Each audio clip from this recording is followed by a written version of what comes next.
ethics. Ethics in research are really important and they can't be dismissed. Really what we're looking at is trying to decide what is morally proper or improper, not just when we're working with the participants so that they're all treated fairly and they're not harmed in any way, but also with secondary data. Now, secondary data is when you use data that you're collecting after the fact. For example, you could be gathering treatment records from a facility, or you could be looking at test scores or anything like that about students. And if they're not kept private and protected, it could still affect the subject. So secondary data is important also. And we have the bottom line is that the primary researcher is that person has the responsibility to protect the subjects, to make sure that they're safe from harms or risks and that they're treated with respect. Now, sadly, this becomes important because of some of the history and some of the abuse that's been done in the name of research.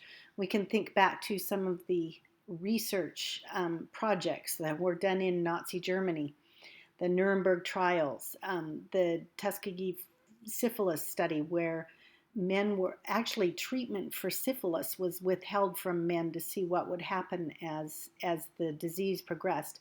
And this is especially sad because penicillin became widely available during this time, and yet in the name of research, these men suffered really badly. There's been research done during bomb testing within our own geographic region of the world, and there's a lot of controversy about information that may have been withheld from people.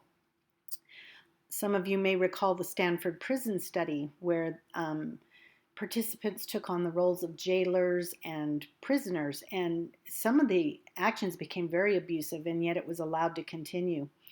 Even today, as I'm recording this lecture, the APA, the American Psychological Association, is embroiled in some real bitter discussions about how those with some specialized psychology background have used that in some interrogations for terrorism prisoners, and there's a huge battle going on, an ethics battle going on right now within the APA.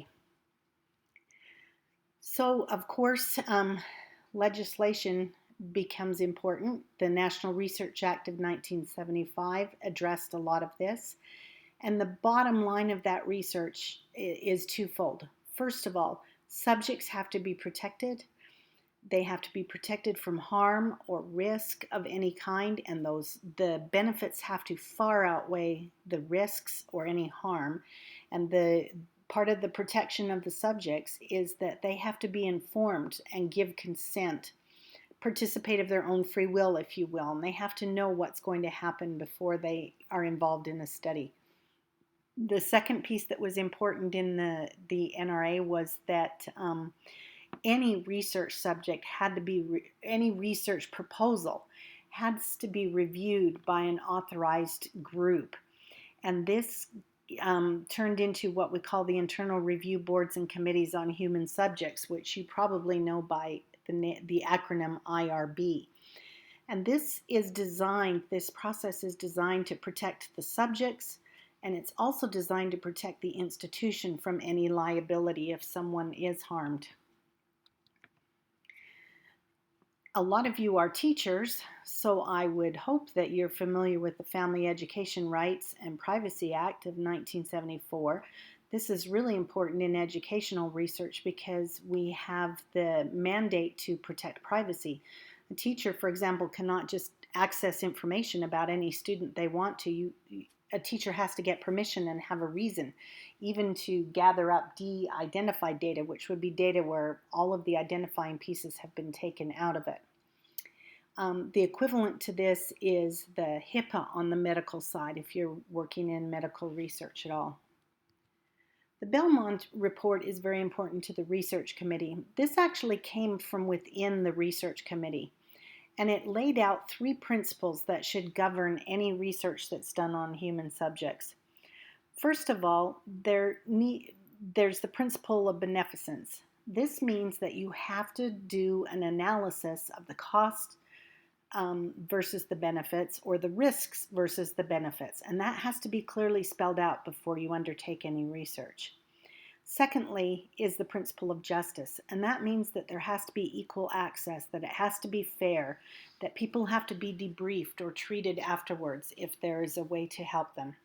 And the third principle is respect, which means that we treat subjects with dignity and we treat them humanely. They are not lab rats, and that's clearly spelled out in the Belmont Report. And as a result of these pieces of legislation and internal principles such as the Belmont Report, it's much more common these days that studies have actually been stopped when the benefits became so obvious that it was no longer ethical to continue withholding treatment from, for example, a control group. So we are seeing improvements made over the last several decades. When we're working with educational research, there's three principles that really stand out from all of what I've discussed here.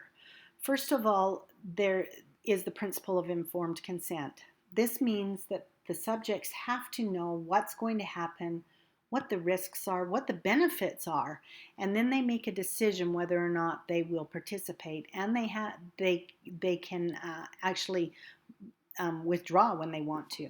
Now, there's a difference between consent and assent. Consent, especially with children, is when an adult knowingly gives permission for something to happen, and that's what we must have when we're working with students in a K-12 setting. Their parents must sign off and give either active or passive consent depending on what's approved by the IRB and what the designs of the project involve. Assent is when a child is under 18 but cognitively capable. They also have the right to say yes or no, and this can be really frustrating if you've got a group of kids in a classroom and you'd like to do an intervention in the classroom, and of course the most popular kid in the class says, no, I don't want to participate, and then they, peer pressure kicks in, and it can be very frustrating, but it's also very real.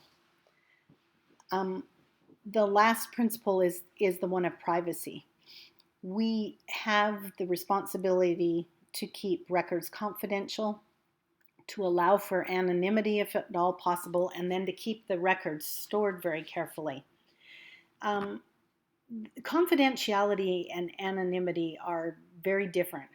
Confidentiality is when you can identify the people who are responding or participating as the researcher, and you have to be sure to code things or use some kind of scheme so that people are not identified when you write up your results, and you keep everything confidential even though you as the researcher may have a way to link someone to a particular piece of data. Anonymity, though, is totally different.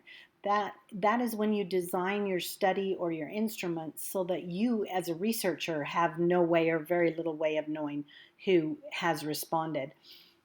Right now I'm gathering data within the school district for a study that we're doing, and it is totally anonymous. The students are responding, but we know nothing about them other than their gender and the grade level they are in. And that's totally anonymous. I have no way in that data of connecting a data point to any particular student in the district. And then finally, data has to be stored and kept for a certain length of time depending on the type of study that you're doing, so that it can always go back and be checked, or if there is any harm comes to a subject, you can go back and try to find out where that came from and what happened.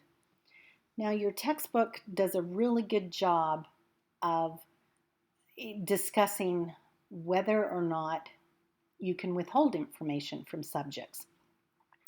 And this can get really sticky because you could have a design that would be totally invalid, that it would be of no use to the world if the subjects actually knew what they were being studied for.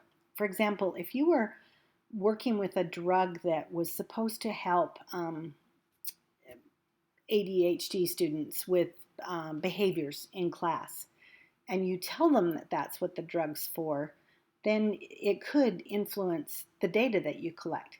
However, you may need to deceive them, at least while the study is going on, and tell the students that it's something to do with their health or something like that, so that they don't purposely change their behavior because they know that they're in this study.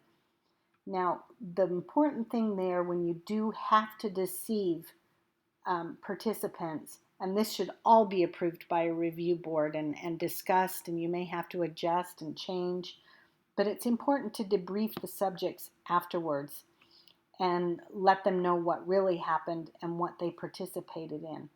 There was an obedience study done ages ago where people were administering electric shocks, or they thought they were administering electrical shocks to people they could see behind a window when the people answered incorrectly. And someone in a lab coat was telling them, go ahead, administer the shock. And it was called the obedience study.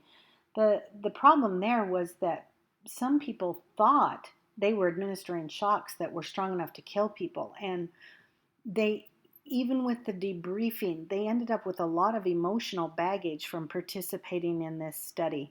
And those are the sorts of horrible things that we want to avoid. We don't want to move forward in the world of research and solving problems in the world on harming people or making their lives worse in any way. This concludes part 3, so you are now ready to do your response activity, which actually involves ethics, and I hope that we see a really good discussion ensuing in Web Campus.